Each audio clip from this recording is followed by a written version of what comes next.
So picture this, a classic showdown between the good guys and the bad guys. On one side, humans desperate to wipe out the forces of darkness. On the other, demons who were honestly just trying to vibe. It was a total mess. But the humans kept hitting a wall, specifically the 7 demon kings who blocked every single extermination attempt. Leading the pack was the first demon lord, Merlin, our glorious anti-hero. While the war raged on, a demoness named Eslila started singing, brainwashing the human soldiers into a mindless frenzy. The melody was so twisted, the guys started tearing each other apart mercilessly. But then Alice, a veteran knight, crashes the party. She charges straight at Lilith, aiming to shut her up for good. The attack broke the curse. The demon realized her opponent was a woman, which explained why her seduction song flopped harder than a bad sequel. Even with that realization, she leaned in just to be annoying. She backed off, calling herself a sinner in the third person like a total weirdo. Now they were locked in a duel to the death. After a bunch of whiffed attacks, Lilith finally lands a hit. She sarcastically asks if humanity ran out of budget for decent heroes to send to the front lines. That insult really ticked Alice off. She turns her sword into a discount lightsaber, crackling with energy that demons literally cannot touch without sizzling. She fires off some ice arrows to make space. Using the distraction, she manages to pin down the elite demon. The humans start cheering prematurely. Suddenly, Merlin stumbles out of his room, looking annoyed, wondering who's making all that racket while he's trying to nap. Back on the field, the great sage gives Alice a gold star. But Alice realizes they're close to the palace and wants to rush in. She begs the old man to give the order to storm the castle immediately. The sage shuts her down, telling her to take a chill pill. He says she needs to watch the upcoming fireworks show first. Apparently, the kingdom spent a century building a weapon strong enough to nuke even the toughest demons into oblivion. Suddenly, the sky splits open. A massive, ridiculous whale dog ship descends. Yes, you heard that right, a whale dog, humanity's peak engineering. Alice remembers the sage saying they were here to kill the king, but this thing looked apocalyptic. This weapon could wipe out everything. The sage, blinded by a hunger for victory, didn't care about collateral damage. He claimed wiping out demons was the only thing that mattered. To him, they were all trash, especially the arrogant king and his supposedly useless brother. Without hesitation, the crazy old man orders the giant whale to fire a laser straight at the palace. But Merlin casually interrupts the attack and somehow falls face-first right on top of Alice. Seeing him, Lilith starts bawling her eyes out. She dramatically claims the mean humans made her cry. Alice, meanwhile, just complains that her skull is being crushed. Merlin ignores the awkwardness and asks Lilith if this human was bullying her. Alice tries to act tough, introducing herself as a hero. But the moment Merlin looks at her, Alice freezes up completely. Merlin then delivers a sharp flick to her forehead, sending her flying like a ragdoll. Merlin sighs, complaining that heroes have gotten so weak, he doesn't even need his sword anymore. Though he admits slicing them up would still be pretty satisfying. The great sage tries to scold him for the disrespect. He asks how Merlin dares to speak when humanity only survived because the demon king let them live. Merlin recognizes the sage as the same coward who once begged for his life. The guy literally wet his pants back then. Merlin thinks this dude hasn't gotten any smarter. He admits he only spared the sage because he promised to send more idiots for entertainment. The guy had even begged for a job in the palace.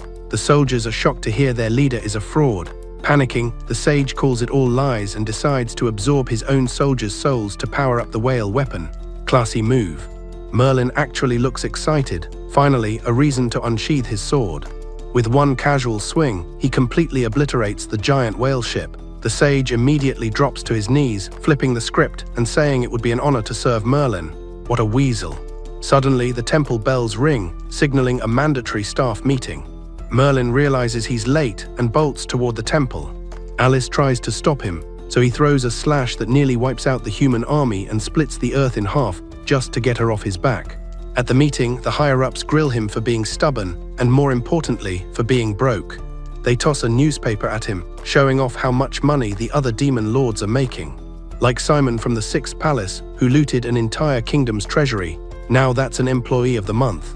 They tell Merlin he's the worst demon lord in history and threaten to foreclose on his palace. Talk about a toxic work environment. Merlin gets offended, calling them out for being useless old geezers yapping about irrelevant stats.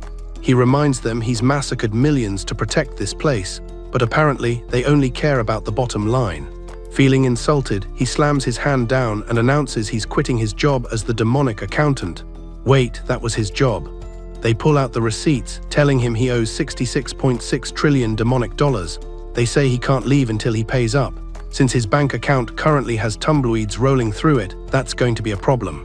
After the meeting, Merlin tries to sneak out the back door. But Lilith catches him, thinking they're playing a game of hide and seek. She looks at his face and realizes something is wrong. Merlin admits that a demon of his power doesn't fit in anymore. Basically, he's too cool for school and they don't appreciate him. He decides it's finally time to ditch this place and go backpack across the world or something. Lilith starts tearing up again, asking if he's serious. He confirms it, saying he's been planning this exit strategy for ages. He hopes the board regrets losing him. He's already fantasizing about returning in a few years, looking super cool with a mysterious aura, while everyone begs for his autograph. He has quite the imagination. Lilith listens to his rambling. She asks if he got fired. Merlin's ego won't let him admit that, so he lies and says he quit, and that they actually begged him to stay on their knees. After spinning that tall tale, he invites his sister to come along on his unemployment journey.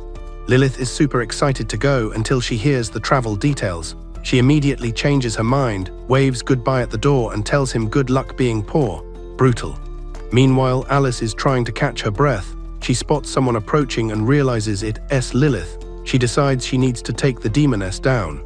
Lilith sees Alice on the ground and thinks about keeping her as a souvenir. But when she tries to chop Alice's head off, Alice asks if she's crazy.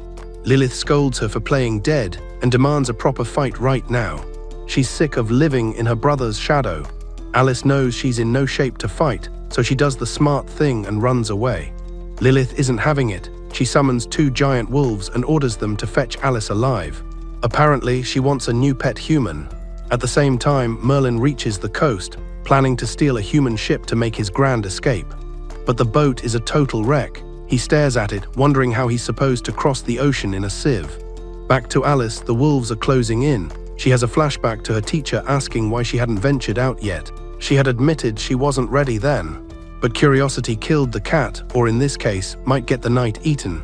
She feels the wolf's hot breath right on her neck. She mentally apologizes to her mentor for being an idiot. Hiding behind some rocks, she hypes herself up. She refuses to be lunch for some oversized dogs. She steps out, sword ready. Then she sees how big they actually are, panics, and immediately starts running again. She doesn't get far. One of the wolves tackles her like a linebacker. She screams through tears, terrified of dying single and alone. Suddenly, Merlin pops up and shrinks the giant wolf into a harmless little puppy. He figures a cute pet might make him rich. He sends the dog to tell Lilith Alice belongs to him. He looms over Alice, declaring that since he saved her life, he officially owns her and controls her fate. He throws her in a boat, rowing toward the lands of light.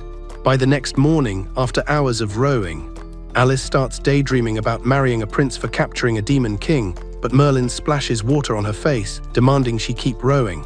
She grumbles, swearing she'll murder him one day. But she stops complaining when she sees him standing perfectly still despite the rough waves. Later, she smells something delicious and realizes the demon king is actually cooking dinner right there.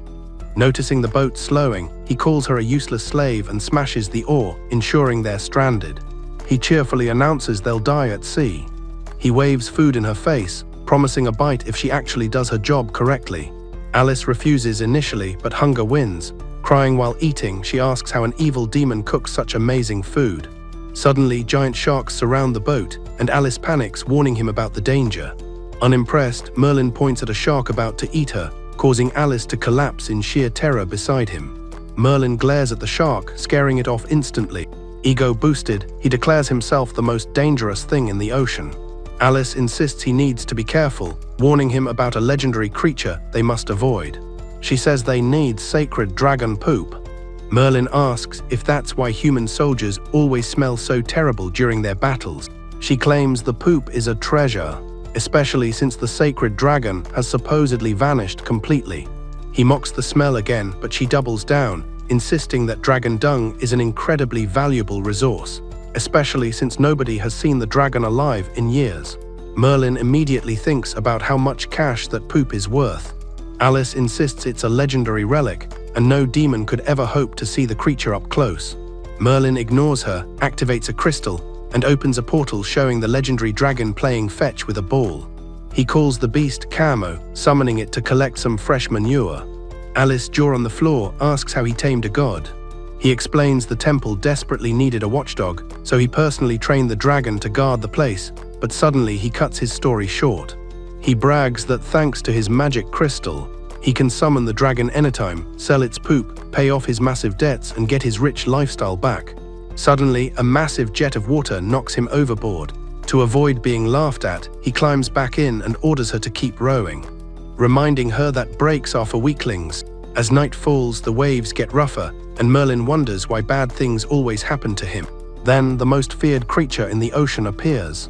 Alice begs him to fight it, but he admits he has no clue how to fight water monsters. Hearing that, she grabs her sword to attack the beast herself, but she is way too weak.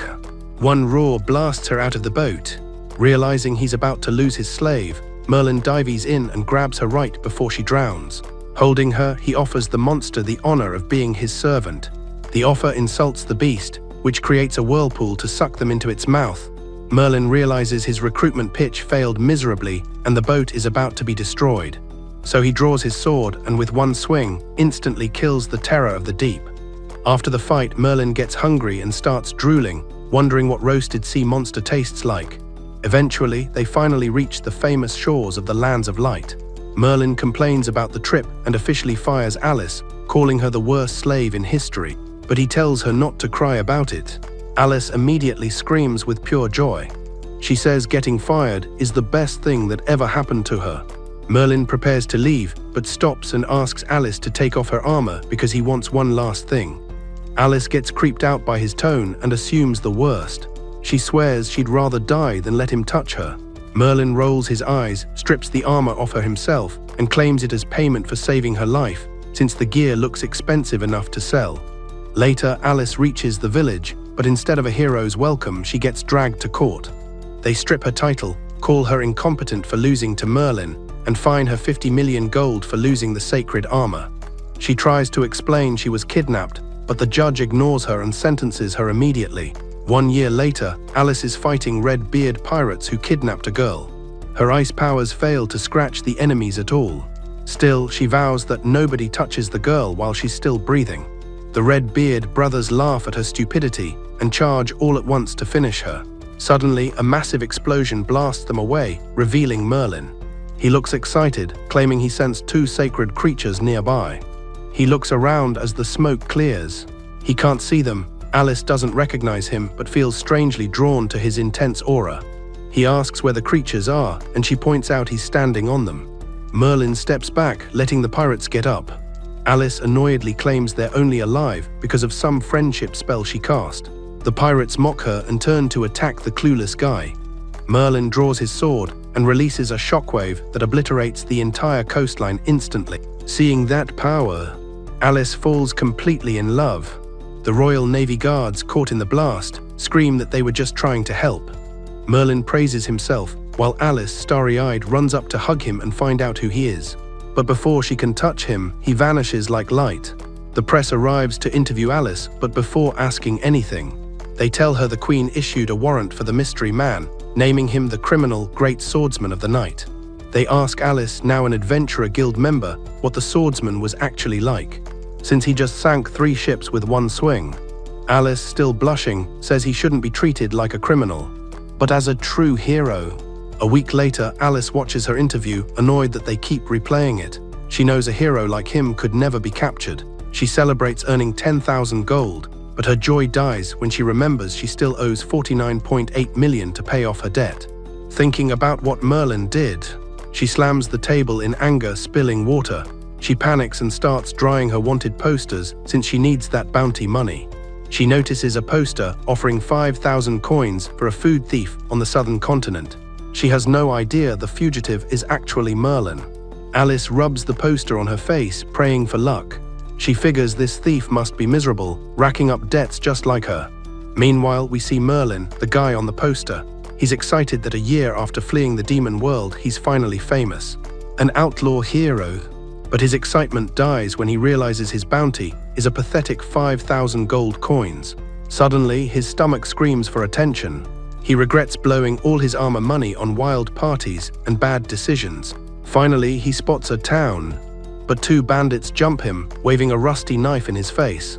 Merlin is hangry and really not in the mood. The older thug ignores the attitude and demands his wallet. Merlin refuses since he is starving. The bandit demands his sword instead, pushing his luck. Merlin warns them that if he draws that blade, they both drop dead instantly. The bandits just laugh at him. They think he sounds like a bad community theater actor. The bandit tosses an apple to show off his knife skills, but Merlin moves so fast, he doesn't even disturb the air around them. With one slash, Merlin dices the apple and reveals the bandit's disguise. It's actually a goblin.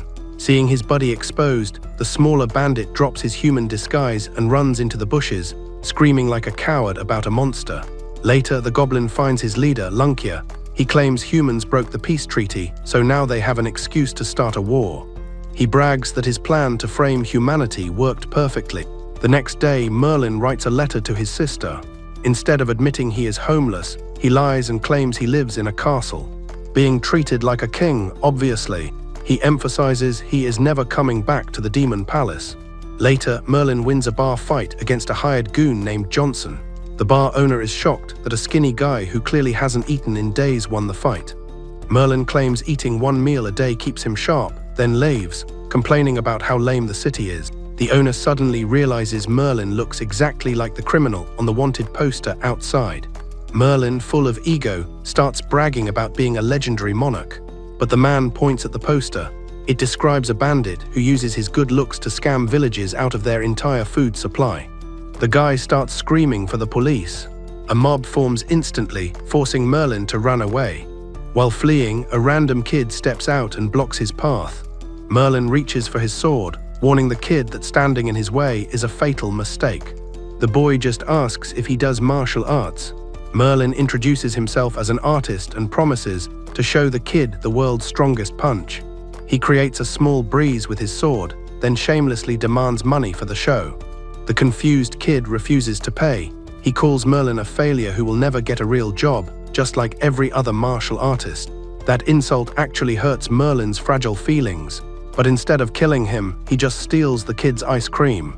He shoves the child into the dirt, ruthless. Meanwhile, Alice arrives in the city with some adventurers. One girl says it's a shame Alice quit being a hero, considering how strong she is. Suddenly, a vendor starts shouting about a new bestseller.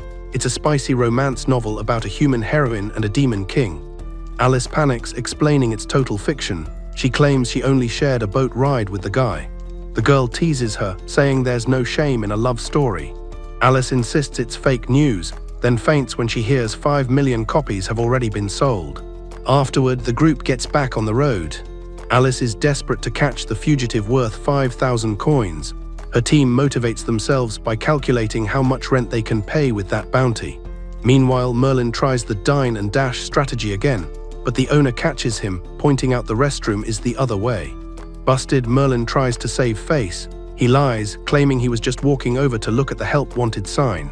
The owner asks for his resume. Merlin starts listing his achievements: former king, top of his class at the academy, and survivor of ocean monsters. He really lays it on thick. The woman is surprised but interrupts, asking if he has any skills relevant to waiting tables. He jumps to the center of the room and performs an artistic routine. It's like a Broadway musical audition. That convinces her. She offers him 1 gold coin plus 15% commission on wine sales. Not a bad deal. Merlin is impressed by the pay. She explains that by day it's a tavern, but the night shift is different. At night things get special. He has no idea what that means, but accepts anyway. The woman, Marta, asks for his name. Merlin introduces himself smoothly. He tells her she can use his special stage name, Zaireu. Marta blushes and tells him he starts tonight. She introduces him to her son, Henry. Henry recognizes him immediately as the jerk who tricks kids. Marta smacks Henry for being rude and orders him to show Merlin to his room. On the way, Merlin offers to teach Henry sword fighting if he keeps his mouth shut about the ice cream incident. Henry gets furious, calling Merlin useless. He shouts that the only true master is the legendary Dark Knight Merlin, The irony is absolutely painful. Seeing the kid's admiration, Merlin admits that he is actually that guy. Henry doesn't believe him and kicks him inside. That night, Alice's adventurer group gets absolutely massacred by a massive horde of goblins. A knight begs the Goblin Queen to take him instead of his fiancée. It's pretty dark. Meanwhile, Merlin is killing it at the tavern.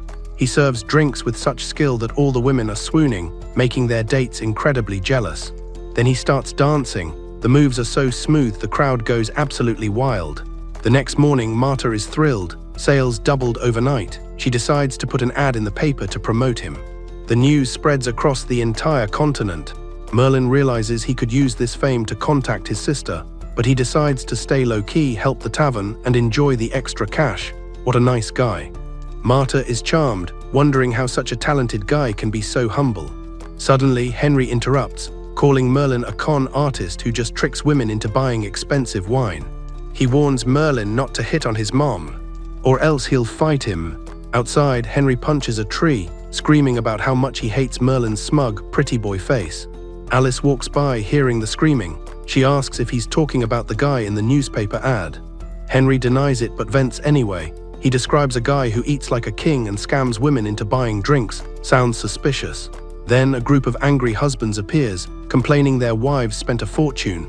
They ask Alice if she'll capture the scammer for a fee. Broke and desperate, Alice accepts immediately. Inside the tavern, Alice realizes the target is the fugitive she wanted. She creeps up silently, trying to catch him off guard. But the spotlight hits her. Merlin grabs her hand, pulling her onto the stage for a dance. Panic mode activated, Alice tries to stab him. Merlin dodges the attacks, turning her murder attempts into dance moves. He dips her, taking the moment to ask who she is. He looks closer and realizes it's Alice. He rips off her mask and freezes in shock. It's his favorite ex-slave. Furious, Alice jumps on him, trying to strangle him. To save the show, Merlin acts like it's scripted, but Alice starts screaming that he undressed her on a beach and gave her emotional trauma. Talk about oversharing. The women in the crowd instantly turn on him, calling him trash. Backstage, Merlin drags her to his room, demanding to know what the hell happened. Alice says he deserved it and demands her armor back. Merlin claims it was a gift. He reminds her he saved her life, then admits he sold it. Alice gets furious. She swears she'll drag him back to the Dark Realm herself. Merlin plays it cool. He claims he sold the armor because it was useless against the sea monster he destroyed with one hit. Too bad. Alice unloads her trauma. Thanks to him, she's 50 million in debt and forced to take suicide missions just to pay the interest. Merlin perks up. He realizes dangerous enemies drop good loot, so he casually asks how she managed to sign up for the guild. Alice is confused, but explains you just walk into the office and sign up. She gets annoyed at his friendly tone. She sarcastically asks him for a recommendation since she always dreamed of joining. Meanwhile, a guard tells Henry to go home. The kid refuses to file a report because he can't stand looking at Merlin's stupid face again. Suddenly, a panicked guy runs up. He claims he needs to save his wife from an ambush, but it is a lie. The gates open, and a goblin horde immediately floods in to slaughter everyone. The traitor begs the Goblin Queen to take his fiancée instead of him. Total scumbag move. She attacks him, proving he was just a useful pawn. Alice is fuming about Merlin. She tells herself no ordinary person could ever capture a guy like that. She starts daydreaming about meeting his alter ego, the legendary Dark Knight. Two giant goblins bust into the tavern, demanding total obedience from the crowd. Merlin realizes they aren't paying customers and tosses them out. Marta grabs Henry and tells him to watch the shop. More goblins try to crash the party. Merlin grabs a broom and sweeps them away like dust, which makes the ladies in the audience swoon even harder than before. Marta finds Henry but sees another attack coming. She surrenders to save the boy. Merlin walks through the chaos looking for Marta. The burning city reminds him of his old world, which is actually kind of nostalgic. Two goblins jump him. He erases them with one move. The squad charges, but he wipes the floor with them in seconds. Alice appears, blaming him for this. Realizing she's wrong, she awkwardly asks for a temporary alliance to save the town. Merlin embraces capitalism. He says he'll help, but since he's a professional adventurer now, his fee is 10,000 gold coins. Broke, Alice tells him to get lost. She goes to find the woman who promised her a paycheck. She's annoyed, convinced she doesn't need help from a demon to save the day. She starts the party by blasting ice everywhere. The queen sees fire failing and orders her minions to capture Alice. A goblin drops from the sky, reporting that some monster just wiped out half their army single-handedly. The queen decides fighting a magic master is too much effort, so she orders a tactical retreat. With the enemies gone, Alice helps an injured soldier, but the crowd turns on him, accusing the guy of letting the goblins in. They prepare to lynch him. Alice steps in, sword drawn. She explains he only acted that way to save his fiancée. A guy asks why they should listen. Alice reveals her identity as a sacred heroine of the kingdom. Hearing the name, the mob remembers the scandal. She was fired for dating a demon king. A guy mocks her, asking if she's trying to seduce them too. He accuses her of being corrupted by darkness. Merlin steps in to teach the jerk a lesson about respect. He delivers a gut punch that knocks the guy out cold. He tells Alice she is on her own now. Merlin leaves to save the captives. Henry, seeing the adults do nothing, screams that they are all useless cowards. He yells that they only know how to complain while people are dying. He runs to grab a sword. Suddenly, two confused goblins wander in, wondering where their friends went. Seeing Henry holding a weapon, they decide to attack the child. Real tough guys. Merlin steps in just in time. He asks Henry where he got that sword. Henry says he's going to save his mom from the goblins. Merlin gives him a reality check. He tells the kid he's way too weak to fight monsters. Crying, Henry agrees. He admits he just wanted to help Alice save the people. Merlin remembers the day he lost his own mother. Motivated, he decides to draw his real sword to help a human. But the moment is ruined when he realizes he has no idea where the hideout is. Luckily, he overhears a group of men saying they need a strong leader for the rescue mission. Merlin steps up and volunteers. The men laugh in his face, knowing him only as the tavern dancer. To prove a point, Merlin asks Sir Johnson to step up, then quickly humbles him with real power. Meanwhile, Alice infiltrates the goblin hideout. She overhears their plan to occupy the village and loot it whenever they feel like it. Outside, the human rescue team arrives, but a massive curtain of fire blocks their path. The queen appears, mocking them and calling them insects compared to her magic. Merlin suggests she surrender before he has to get involved. While the villagers cower, Merlin strolls through the fire like it's a warm breeze. He walks past the celebrating goblins, looking completely bored. The queen is confused. She laughs awkwardly and asks if she missed a meeting. Seeing Merlin, she asks who he is and how he survived the fire.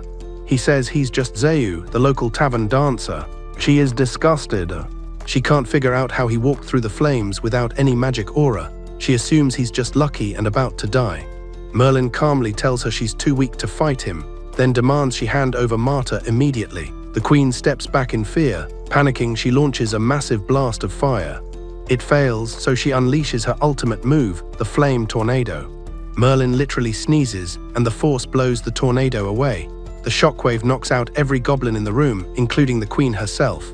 He flicks her with one finger, sending her crashing into a mountain. Inside, Alice frees the prisoners, but instead of escaping, she decides to push deeper into the cave until she reaches the Goblin King's throne room. The fat, gross Goblin King is thrilled to have a female visitor. He stands up to fight. Alice tries to shield herself with ice, but the king is surprisingly fast. He breaks her defense, eager to grab her, while she refuses to let the monster touch her. Alice counterattacks, stabbing her sword right through his gut. But it does absolutely nothing. The king is impressed she survived his attack but calls her fragile as an ant. Actually, he compares her to an insect. Alice refuses to quit. The king responds by grabbing her and crushing her bones like twigs. Even that doesn't stop her. She breaks free and unleashes a flurry of attacks. She finally deals some real damage. After a solid combo, she steps back, thinking she won the fight. But the king gets back up. Now his muscles are huge. He starts beating Alice senseless, but let's look elsewhere. Merlin finds Marta and the prisoners. They beg him to run because a goblin swarm is right behind them.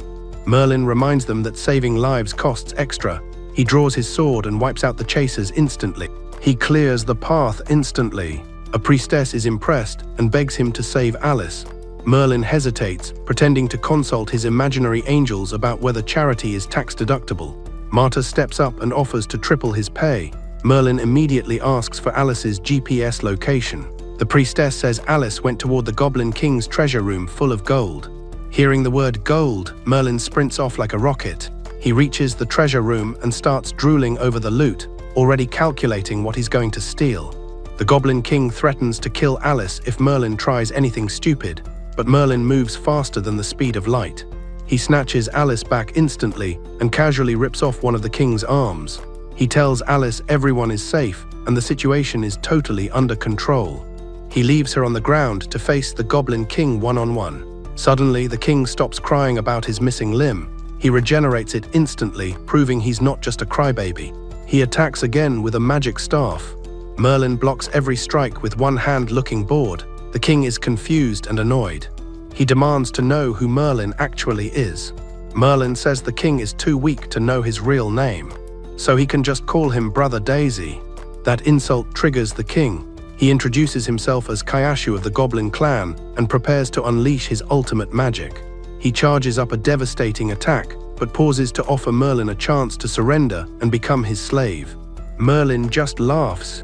He says even gods can't enslave him, so a goblin trying it is just hilarious. Furious, Kyashu fires his ultimate blast. Merlin stops it with one hand, barely trying. He mocks the king, calling him weaker than his own little sister.